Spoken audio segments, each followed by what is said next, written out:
பிஸ்மில்லாஹிர்ரஹ்மானிர்ரஹீம். அல்ஹம்துலில்லாஹி ரப்பில் ஆலமீன். அல்ஹம்துலில்லாஹி கஃபா வஸ்ஸலாத்து வஸ்ஸலாமு அலா நபீனா முஸ்தஃபா ஸல்லல்லாஹு அலைஹி வஸல்லம். அன்புக்குரிய இஸ்லாமிய சகோதரிகளே, இன்று நாங்கள் பார்க்க இருக்கின்ற ஒரு சூரத்து ஜில்சால் என்று சொல்லப்படக்கூடிய இஸா ஜுல்சிலத்தில் அர்லு ஜில்சாலஹா என்ற அந்த வசனத்தொடரிலே ஆரம்பிக்கப்படக்கூடிய ஒரு மிக முக்கியமான ஒரு சூரா. அல் குர்ஆன் முஸ்ஹஃபிலே 99வது இலக்கத்திலே அந்த சூரா அமைந்திருக்கின்றது. இந்த சூறாவை பொறுத்தவரையில் இரண்டு விதமான கருத்துக்கள் இருக்கின்றன. குறிப்பாக இந்த சூரா ஒரு மதனி சூரா என்று சொல்லி இமாம் இப்னு அப்பாஸ், இமாம் கதாதா போன்றவர்கள் சொல்வார்கள். அதே போன்று இமாம் இப்னு கசீர், இமாம் பகவி போன்ற ஆட்கள் இந்த சூரா ஒரு மக்கி சூரா என்ற ஒரு கருத்திலையும் அவர்கள் முன்வைப்பார்கள். எனவே இது ஒரு மக்கி சூறாவா மதனி சூறாவா என்ற ஒரு இந்த இரண்டு கருத்திலும் அதிகமான ஆட்கள் இது ஒரு மக்கி சூரா என்ற விடயத்திலே உடன்படுகின்றார்கள். குறிப்பாக மக்கி சூறாக்களை பொறுத்தவரையில் மூன்று விதமான சிந்தனைகளுக்குள்ளால், மூன்று அம்சங்களுக்குள்ளால் அந்த மக்கி சூறாக்கள் கருத்தாக்கம் கொண்டிருப்பதை பார்க்கின்றோம். ஆரம்பமாக அல்லாஹ் பற்றிய முழுமையான சிந்தனையை, அவனோடு தொடர்பான அம்சங்களை, நம்பிக்கையோடு சம்பந்தப்பட்ட அம்சங்களை முழுமையாக நிறுவுவதை பார்க்கின்றோம். அதே போன்று மக்கி சூறாக்களை பொறுத்தவரையில் ரிசாலத், அல்லாஹ்வின் தூதரோடு சம்பந்தப்பட்ட அம்சங்களை, அதோடு சம்பந்தப்பட்ட நம்பிக்கைகளை மிக ஆழமாக உரையாடுவதை பார்க்கின்றோம். அதே போன்று மிக குறிப்பாக மக்கி சூறாக்கள் அதிகமாக பேசுகின்ற புதியொரு அம்சம்தான் மறுமையோடு சம்பந்தப்பட்ட விஷயங்கள். மரணத்துக்கு பின்னால் ஒரு வாழ்வு உண்டு என்ற சிந்தனையை அதிகமான மக்கி சூறாக்கள் பேசுவதை பார்க்கின்றோம். குறிப்பாக மக்கி சூறாவின் மையக்கருவாக இந்த மறுமை பற்றிய சிந்தனை இருக்குமோ என்று எண்ணுகின்ற அளவுக்கு குறிப்பாக்கி முழுமையாக மக்கி சூறாக்களிலே இந்த மறுமை பற்றிய சிந்தனையை அதிகமான இடங்களில் உரையாடுவதை எங்களால் அவதானிக்க முடியுமாக இருக்கின்றது. அந்த வகையில் நாங்கள் இன்று பார்க்க போகின்ற இந்த சூரத்து ஜில்சால் கூட மறுமை பற்றிய சிந்தனை ஒன்றை எங்களுக்குள்ளால் கற்றுத்தருகின்ற ஒரு அற்புதமான ஒரு சூறாவாக இருப்பதை அவதானிக்கலாம். குறிப்பாக 8 வசனங்களை கொண்ட இந்த சூறாவை பொறுத்தவரையில் மொத்தமாக முழுமையாக நாங்கள் சொன்னால் இது ஒரு மறுமை சிந்தனையை பேசுகின்ற ஒரு லிட்டில் வேஷன் என்று கூட சொல்லலாம். அதாவது மறுமை சிந்தனையை பேசுகின்ற அதிகமான சூறாக்களுள் மறுமை சிந்தனை சம்பந்தமாக ஒரு குறிப்பாக்கி பேசுகின்ற, சிம்பிளாக்கி தருகின்ற, சுருக்கமாக மறுமை சிந்தனையை முன்வைக்கின்ற ஒரு சூறாவாக இந்த சூறாவை அடையாளப்படுத்தலாம். அந்த வகையில் அல்லாஹ்வின் தூதர் ஸல்லல்லாஹு அலைஹி வஸல்லம் அவர்கள் சொன்ன மிக முக்கியமான ஒரு ஹதீஸ் இருக்கின்ற இந்த சூறா பற்றி. இந்த சூறாவை பொறுத்தவரையில் அல் குர்ஆனது அரைவாசிக்கு சமனானது. இந்த சூறாவின் கருத்து செறிவென்பது அல் குர்ஆனின் அரைவாசிக்கு சமனானது என்ற ஒரு செய்தியை ஸல்லல்லாஹு அலைஹி வஸல்லம் அவர்கள் குறிப்பிட்டிருப்பதை பார்க்கின்றோம். அந்த வகையில் இந்த சூறாவுக்கு 2 மிக முக்கியமான ஒரு நோக்கம் இருக்கின்றது, 2 அடைவுகள் இருக்கின்றன. ஒன்று, நான் ஏலவே சொல்லப்பட்டதை போல இந்த பிரபஞ்சத்தினதும் மனித வாழ்வினதும் மறைக்கப்பட்டிருக்கின்ற ஒரு இரகசியம் இருக்கின்றது. அதுதான் மரணத்திற்கு பின்னர் அல்லது அழிவுக்கு பின்னர் மீண்டும் ஒரு புது ஒழுங்குக்குள்ளால் நுழைகின்ற அந்த அம்சம். இந்த சூறாவை பொறுத்தவரையில் அந்த மிக பெரும் இரகசியத்தை வெளிப்படுத்தி திரை நீக்கம் செய்கின்ற ஒரு இலக்கை இந்த சூறா கொண்டிருக்கின்றது. குறிப்பாக மனிதனும் பிரபஞ்சமும், மனித வாழ்வும் பிரபஞ்ச வாழ்வும் இன்னொரு ஒழுங்குக்குள்ளால் நுழைகின்ற ஒரு அற்புதமான ஒரு ஏற்பாடு எதிர்காலத்தில் நடக்க இருக்கின்றது என்ற அம்சத்தை மிக ஆழமாக இந்த சூறா உரையாடுவதை பார்க்கின்றோம். அதே போன்று அன்புக்குரிய சகோதரிகளே, இந்த சூறாவை பொறுத்தவரையில் இன்னொரு மிக முக்கியமான ஒரு இலக்கு இருக்கின்றது. அதாவது மனிதன் படைக்கப்பட்ட நோக்கத்தை மறந்து அவன் வேறு விடயங்களில் விழிப்புணர்வோடு இருக்கின்றான். உலக வாழ்விலே மனிதன் எதற்காக படைக்கப்பட்டிருக்கின்றானோ அந்த தன்னிலையை மறந்து வேறு காரியங்களில் அவன் பிஸியாக விழிப்புணர்வோடு ஈடுபட்டு கொண்டிருக்கின்றான். இந்த சூறாவினூடாக மனிதனுக்கு உலக வாழ்வு பற்றிய ஒரு பிரஜையை கொடுத்து அவனது விழிப்புணர்வை எந்த நோக்கத்துக்காக படைக்கப்பட்டிருக்கின்றானோ அந்த நோக்கத்தின்பால் அவனது விழிப்புணர்வை திசைப்படுத்தல் என்ற ஒரு இலக்கும் இந்த சூறாவுக்கு பின்னால் இருக்கின்றது. இந்த சூறாவை படித்து முடிக்கின்ற பொழுது நாங்கள் எதற்காக படைக்கப்பட்டோமோ அந்த விடயத்தின்பால் எங்களது கவனத்தை குவிப்போம், அது பற்றி யோசிப்போம், அது பற்றி ஆழ்ந்த சிந்தனையை நோக்கி நாங்கள் வருவோம் என்ற ஒரு அற்புதமான 2 இலக்குகள் இந்த சூறாவுக்கு இருக்கின்றது. அந்த வகையில் மூன்றாவதாக இந்த சூறாவின் தலைப்பு வாரியாக நாங்கள் இந்த சூறாவை நோக்கினால் 4 மிக முக்கியமான தலைப்புகளை உள்ளடக்கி இருக்கின்றது. அதிலே முதலாவது தான் இந்த உலகத்தில் இருக்கின்ற பிரபஞ்ச படைப்புக்கள அழிவின் தொடக்கத்தை பற்றி பேசுகின்றது. அழிவு எவ்வளவு பயங்கரமாக வரப்போகின்றது என்பதை பற்றி பேசுகின்றது. மனிதனால் தப்பித்து கொள்ளக்கூட முடியாத அளவுக்கு மிக பிரம்மாண்டமான ஒரு அழிவொன்றை மனித சமூகம் எதிர்காலத்திலே முகங்கொடுக்க போகின்றது என்ற ஒரு சிந்தனையை இந்த சூறா தலைப்பாக தருகின்றது. இரண்டாவதாக இந்த சூறாவை பொறுத்தவரையில் அல்லாஹு தாலா இரகசியமாக்கி மறைத்து இந்த பூமிக்குள்ளால் வைத்திருக்கக்கூடிய நிறைய அம்சங்கள் இருக்கின்றன. அதில் மண்ணறைகளிலே அடக்கப்பட்டிருக்கின்ற மனித இனங்களாக இருக்கலாம், அல்லது வேறு வகையான இரகசியங்களாக இருக்கலாம். இந்த உலக அழிவு நிகழ்வோடு அத்தனை இரகசியங்களும் இந்த பிரபஞ்சத்திலே திரை நீக்கம் செய்யப்பட்டு வெளிப்படுத்தல் என்ற ஒரு அம்சத்தை இந்த சூறா பேசுகின்றது. மூன்றாவது இந்த சூறாவை பொறுத்தவரையில் இந்த இரகசியமான அம்சங்கள் திடீரென்று வெளிப்படுகின்ற பொழுது அதனை முகம் கொடுக்க முடியாமல் மனிதனது மனமும் உள்ளமும் சிந்தனையும் எந்தளவு தூரம் ஒரு தாக்கத்துக்கு உட்படுகின்றது, அதை எப்படி அவன் ஒரு ஆச்சரியமாக பார்க்கின்றான் என்று அந்த அழிவுக்குரிய நிகழ்வுகள் நடைபெறுகின்ற பொழுது மனிதனது உளநிலைப்பாடு சைக்காலஜி எப்படி இருக்கும் என்பது சம்பந்தமாகவும் இந்த சூறா தெளிவுபடுத்துகின்றது. நாலாவதாக இந்த சூறாவை பொறுத்தவரையில் விழிப்புணர்வு நோக்கி வருகின்ற மனிதனுக்கு இந்த வாழ்க்கை என்றால் என்ன, இந்த வாழ்வுக்கு பின்னால் இருக்கின்ற யதார்த்தங்கள் என்ன என்ற ஒரு விழிப்புணர்வை அவனுக்கு கொடுத்து நன்மை செய்கின்ற மனிதனுக்கும் தீமை செய்கின்ற மனிதனுக்கும் மிகச் சரியாக கூலிகள் வழங்கப்படுகின்ற பெரிய ஒரு ஏற்பாடுண்டு இந்த மரணத்துக்கு பின்னால் இருப்பதாக இந்த சூறா மிக அழகாக சொல்லித் தருகின்றது. அந்த வகையில் நாங்கள் இவ்வளோ நேரமும் இந்த சூறாவின் பின்புலம் சம்பந்தமாக இந்த சூறாவின் மைய கருத்திலிருந்து விளங்கி கொள்ள வேண்டிய அம்சங்கள் சம்பந்தமாக பார்த்தோம்.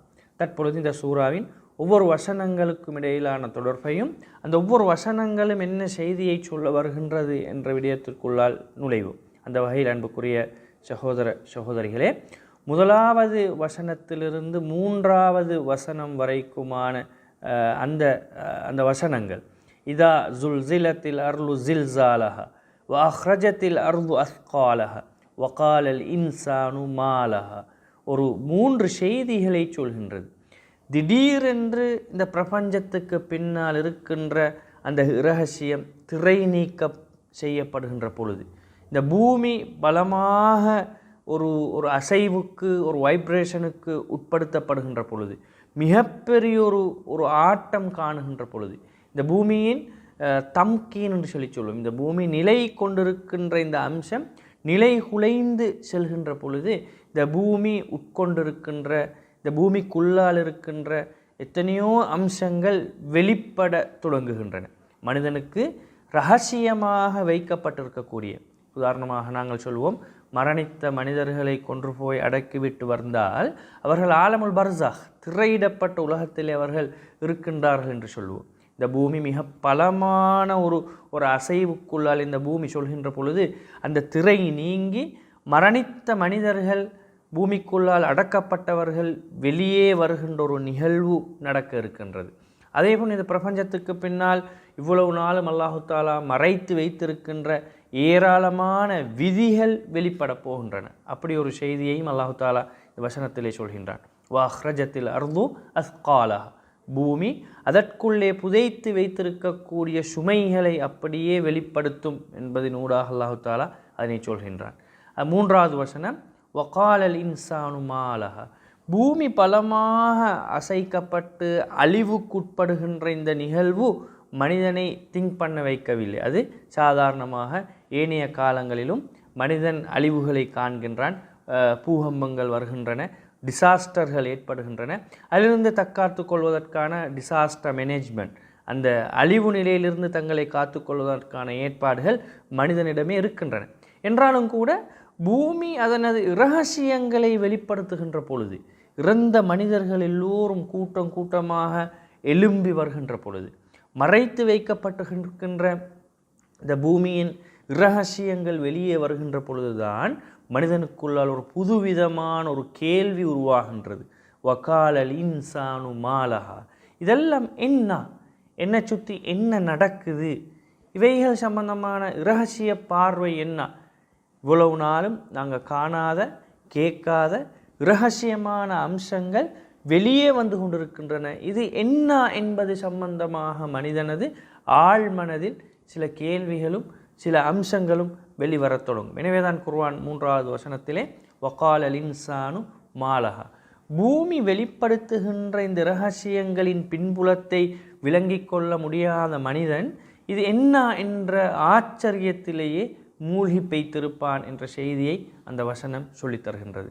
அதன் பிறகு 4வது வசனமும் 5வது வசனமும் ஆச்சரியத்தில் மூழ்கி இருக்கின்ற மனிதனுக்கு இந்த பிரபஞ்சத்தின் ரகசியம் சம்பந்தமாக அல்லாஹு தாலா டீச் பண்ணுகின்ற, அதை சொல்லிக் கொடுக்கின்ற ஒரு அம்சம் சம்பந்தமாக பேசுகின்றது.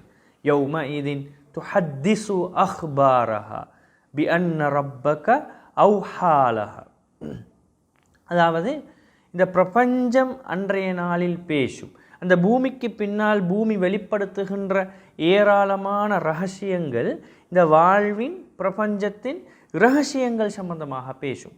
நானும் நீங்களும் தற்பொழுது வாழ்ந்து கொண்டிருக்கின்ற இந்த வாழ்விலே ஆலமுல் கைப், எமது கண்ணுக்கு விளங்காத மறை உலகத்தில் இருக்கின்ற ரகசியங்கள் சம்பந்தமாக நாங்கள் பல பொழுது பொடுபோக்கில் இருப்போம், அல்லது அது பற்றி தெரியாமல் இருப்போம், அல்லது அது பற்றி புரிதல் இல்லாமல் இருப்போம். அல் குர்ஆனும் சுன்னாவும் வழிகாட்டி அதோடு சம்பந்தப்பட்ட நம்பிக்கைகளை எங்களுக்கு மிக ஆழமாக தருகின்றது.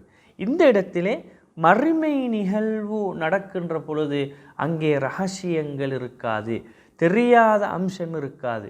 அன்றைய நாளில் இந்த பிரபஞ்ச வாழ்க்கைக்கு பின்னால் இருக்கின்ற ரகசியம் பற்றி தெரியாமல் இருக்கின்ற மனிதர்களுக்கு கூட இதுதான் நடக்கின்றது, இப்பொழுது மறுமை நிகழ்ந்து கொண்டிருக்கின்றது, புதியொரு இன்னொரு ஒழுங்குக்குள்ளால் மனிதனும் மனித வாழ்வும் நகர்ந்து கொண்டிருக்கின்றது என்ற செய்தி மனிதனுக்கு அறிவிக்கப்படும் என்ற சம்பந்தமாக அல்லாஹ் தஆலா சொல்கின்றான்.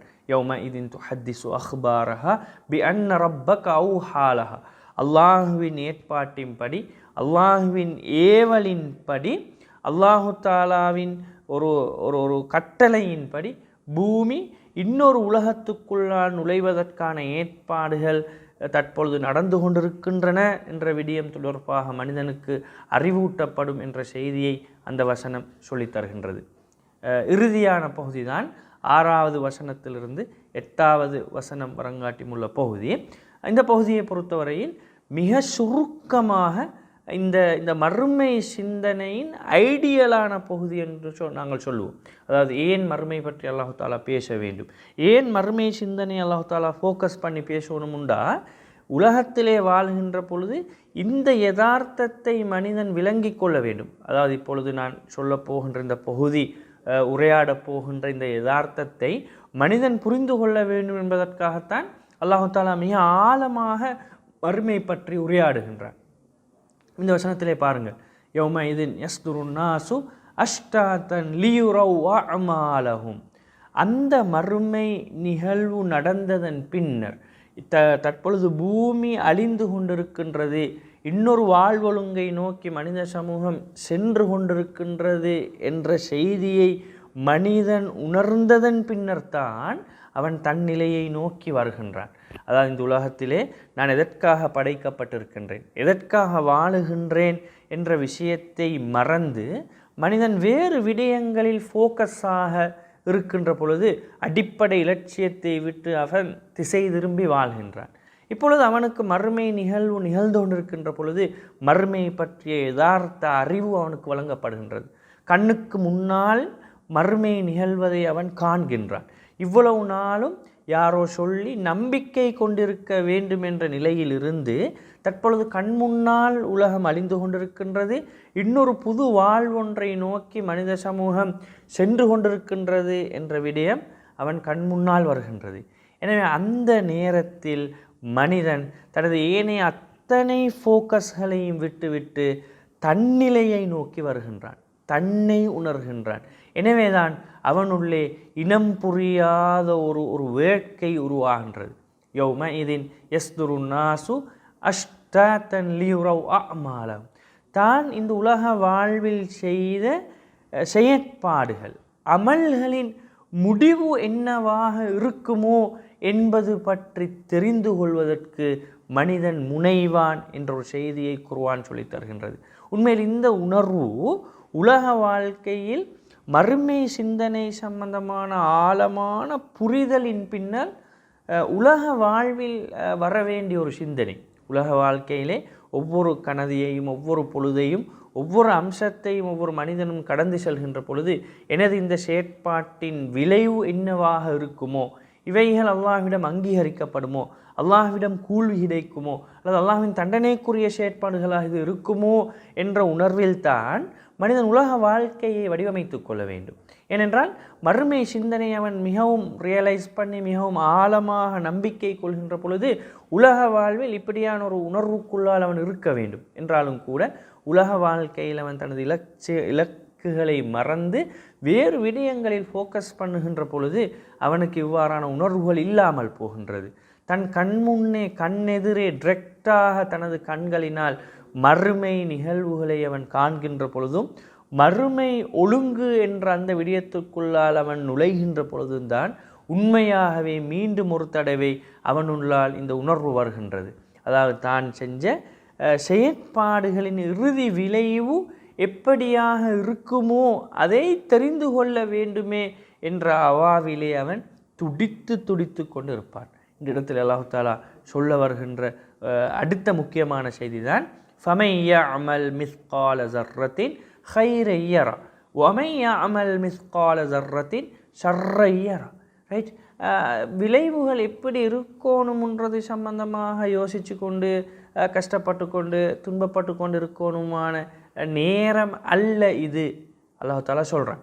அதாவது மறுமையை கண்ணெதிரே மனிதன் காண்கின்ற பொழுது மனிதனது உணர்வுகளுள்ளால் அவனது சிந்தனைகளினுள்ளால் அவனது நாட்டங்களுக்குள்ளால் வருகின்ற அந்த அம்சம் எனது செயற்பாடுகளின் இறுதி விளைவு எப்படி அமையுமோ என்ற அவனது சிந்தனை தேவையில்லாத ஒரு சிந்தனை, அந்த இடத்துல எந்த பிரயோசனமும் கொடுக்காத ஒரு சிந்தனை.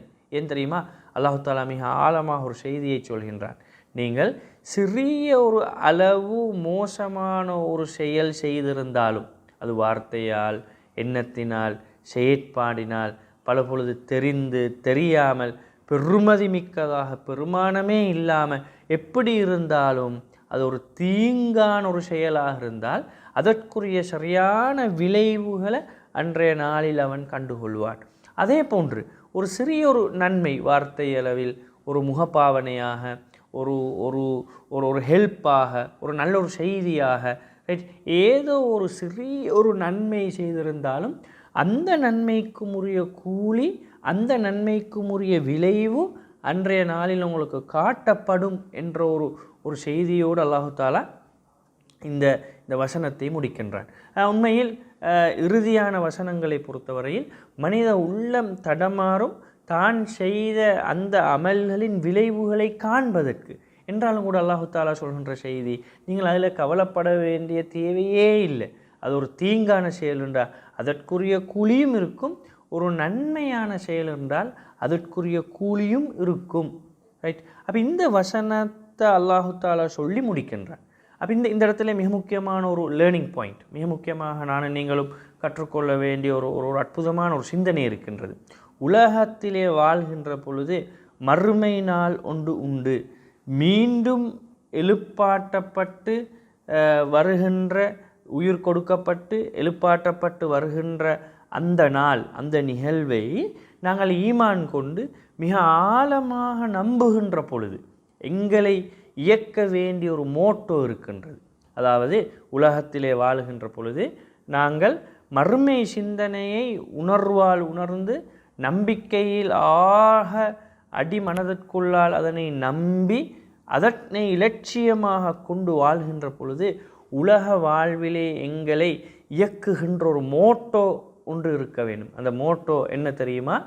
நான் செய்கின்ற ஒவ்வொரு செயலுக்கு பின்னாலும், அது சிறிய ஒரு செயலாக இருந்தாலும் பெரிய ஒரு செயலாக இருந்தாலும், நன்மையான ஒரு செயலாக இருந்தாலும் மோசமான ஒரு செயலாக இருந்தாலும், நாளை மறுமை நாளில் அது விளைவுகளாக வெளிவரும் என்ற அந்த விடயம் எங்களை இயக்க வேண்டும். அந்த விடயம் எங்களுக்கு ஒரு மோட்டோவாக அமைய வேண்டும், எங்களை மோட்டிவ் பண்ண வேண்டும். எனவே எனது ஒவ்வொரு செயற்பாட்டிலும் நான் விழிப்புணர்வோடு இருக்க வேண்டும். மறுமை வருகின்ற பொழுது மாத்திரம் விழித்து கொண்டு தன்னிலை உணர்வதில் எந்த பிரயோசனமும் இல்லை. உலக வாழ்வில் விழித்து கொண்டு ஒன்று நன்மை செய்யக்கூடிய ஆட்களாக நாங்கள் மாற வேண்டும். அதனூடாக மறுமை பாக்கியங்களை சிறந்த முறையில் அமைத்து கொள்ளக்கூடியவர்களாக இருக்க வேண்டும் என்ற ஒரு ஆழமான சிந்தனையைத்தான் இந்த வசனங்கள் சொல்லித் தருகின்றன. எனவே அன்புக்குரிய சகோதர சகோதரிகளே, இந்த சூறாவை மொத்தமாக நோக்கினால் மறுமை பற்றிய சிந்தனையை மிக ஆழமாக அதனது அழிவோடு ஆரம்பித்த இந்த குர்ஆன் மறுமை பற்றிய உண்மையை சொல்லி அதன் பற்றிய ஆழமான ஒரு நம்பிக்கையின் பால் எங்களை தள்ளிவிடுகின்றது. அந்த நம்பிக்கையும் அந்த சிந்தனையும் எமது நடத்தையை ஒழுங்குபடுத்தி உலகத்திலே மிகச்சிறந்த நடத்தைகளை வெளிப்படுத்தி வாழ வேண்டும் என்ற ஒரு அற்புதமான ஒரு சிந்தனையை இந்த சூறா எங்களுக்கு சொல்லித்தருகின்றது. எனவே இந்த படிப்பினைகளை பற்றி இந்த சூறாவினூடாக எமது சிந்தனை தெளிவு, மறுமை பற்றிய சிந்தனை தெளிவையும் சிறந்த ஒரு நடத்தைகளை உருவாக்கி கொள்வதற்கும் அல்லாஹு தாலா எனக்கும் உங்களுக்கும் நல்லருள் பாலிக்க வேண்டும் என்ற பிரார்த்தனையோடு முடித்துக்கொள்கின்றேன். ஜஸாக்கல்லாஹ் ஹைரன். வஸ்ஸலாமு அலைக்கும் வரஹ்மத்துல்லாஹி வபரகாத்துஹு.